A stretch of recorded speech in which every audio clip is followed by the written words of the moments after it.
예, 여러분 반갑습니다. 가족에 대한 거 8장 여셨죠? 이번에 가족 문제 사정입니다.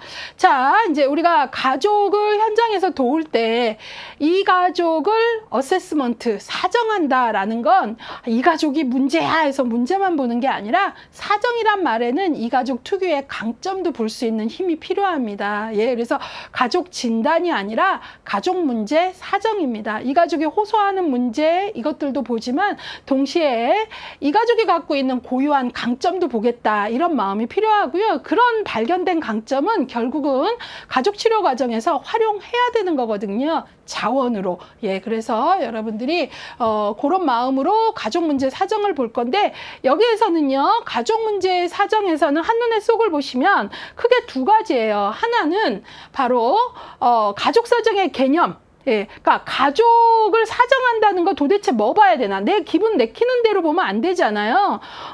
그러면 안 되잖아요. 말 그대로 어떤 걸 볼 때 가족이라는 단위를 사정하기에 적합한지 이런 지표들을 알아야 될 거 아니에요. 그렇죠?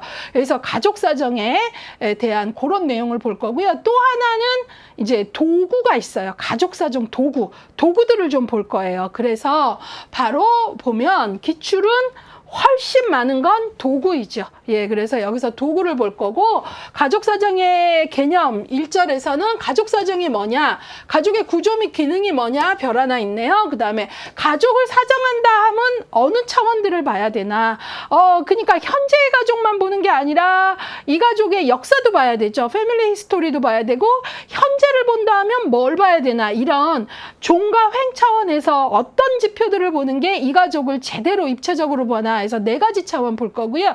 그 다음에 가족 사정의 내용, 그러니까 우리가 가족을 본다고 할 때는 이 가족 특유의 가족의 규범도 있을 것이며 이 가족 특유의 가족의 문화도 있을 것이며 뭐 이 가족이 외부 경계는 개방적인지 폐쇄적인지 내부 경계는 막 밀착됐는지 아니면 유리 격리됐는지 뭐 이런 것들 봐야 될 거 아니에요. 그래서 가족 사정의 내용들 이렇게 볼 거예요. 그래서 요것들은 가족을 본다 하면 어떤 것들을 봐야 되냐 이런 거고요. 이거보다 기출이 훨씬 높은 건 사정 도구인데요. 가족을 볼 수 있게 만들어진 도구가 있다라는 거죠. 봤더니요. 22회 빼고는 불이 다 들어왔어요. 그쵸? 예, 여기 보면 기출이 계속된 거죠. 예, 그래서 가족 사정 도구를 봤더니 정말 많죠. 가계도, 생태도, 가족조각, 생활력도표, 생활주기표 이런 것들이 있고요. 그러니까 우리가 가족사정도구 하면 가계도만 아시면 안 되는 거잖아요. 그쵸? 그래서 그것들을 좀 볼 거고요.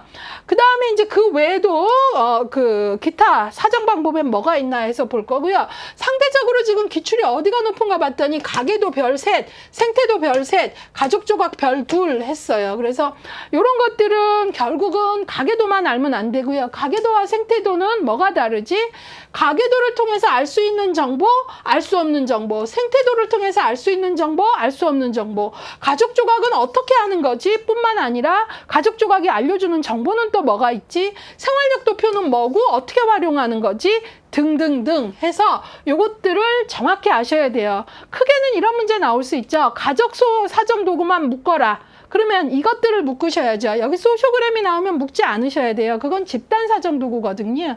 일단은 묶을 줄 알아야 되고요. 그 다음에 각각의 도구들의 특징, 장단점 이런 것들을 정확히 아셔야 풀 수 있는 문제들이 나온다라는 거죠. 여기 좀 유념해서 보셔야 돼요. 기출회차 22회 요 바로 전 빼고는 가족사정 도구는 문제가 안 나온 애가 없더라라는 거죠. 예, 그래서 우리가 무슨 문제가 나올지 모르겠어 라고도 얘기할 수 있지만 이런 데이터 기반 학습을 하게 되면 야, 여기는 문제 나오겠다라는 게 잡히는 거죠. 자, 그러면 이제 159쪽의 기출경향 살펴보기를 하도록 하겠습니다. 예, 여기에서 가장 주목해서 봐야 될 내용은 사정도구입니다. 예, 그래서 가계도, 생태도 쭉 볼 거고요. 그동안 가계도와 생태도는 실천론과 기술론을 넘나들며 가장 많이 출제된 사정도구이다. 그 밖에 가족사정의 기능 및 특징을 살펴보는 문제, 가족사정에서 살펴봐야 될 요소들과 관련된 문제들이 출제되기도 했다라고 기출 포인트 잡아드리고 있습니다. 이런 것들 요소들 유념하시면서 공부하시고요. 최근 5년간의 요 챕터의 기출은 평균 문항수 1.6이니까 2문제 나온다. 근데 보니까 18회 땐 3문제까지도 나왔어요. 물론 22회는 안 나왔지만 아까 안 나온 게 22회 한 해뿐이죠. 예, 그렇다면 비중 어느 정도 둬야 될까 좀 판단이 되실 것 같아요. 그 다음에 핵심 키워드 기출해독에서 잡아주고 있는 요 챕터의 키워드 10문항 나온 게 가족사정 도구. 아까 도구들 여러 가지 있었죠. 각 도구들의 유용성을 정확히 아셔야 되고요. 그 다음에 가족을 들여다본다고 할 때 툴, 도구 외에 이 가족을 본다 함은 외부 경계는 어떤가, 내부 경계는 어떤가, 가족 규모는 뭔가, 가족 역할은 어떤 식으로 나눠졌나, 이 가족 특유의 가족 신화는 없나, 이런 등등의 요소들이 있어요. 가족을 본다 하면 내가 그날 기분 내키는 거 그냥 보면 안 돼요. 아이들끼리 얘기 잘하니까 이 가족은 화목하구나. 물론 그것도 하나의 지표는 될 수 있겠지만 제대로 보기 위해서는 사정의 요소들을 지표들을 공부해야 된다는 거죠. 예, 그래서 여기에서 그런 것들이 7문항 정도 나왔다라는 내용입니다. 자, 그래서 이제 8장에서 가족 문제 사정을 같이 다뤄보도록 할 거고요. 사정 도구나 이런 부분들, 또 사정이라는 파트는 실천론에서는 전체적으로 그 단위가 뭐건 간에 이제 우리가 실천론에서 개입의 실천 과정을 배웠는데 그 실천론에서 사정 단계에서도 쓰는 도구는 여기서 쓰는 도구와 일치하니 열심히 보고, 특히 기술론이 각각의 사정 도구가 그림 자료까지, 예컨대 가계도라면 기호나 이 기호의 상징 의미, 그리는 방법, 이런 것들이 디테일하게 나와 있는 게 기술론이거든요. 그런 부분에 초점을 두시면서 공부하시면 될 것 같습니다. 시작하겠습니다.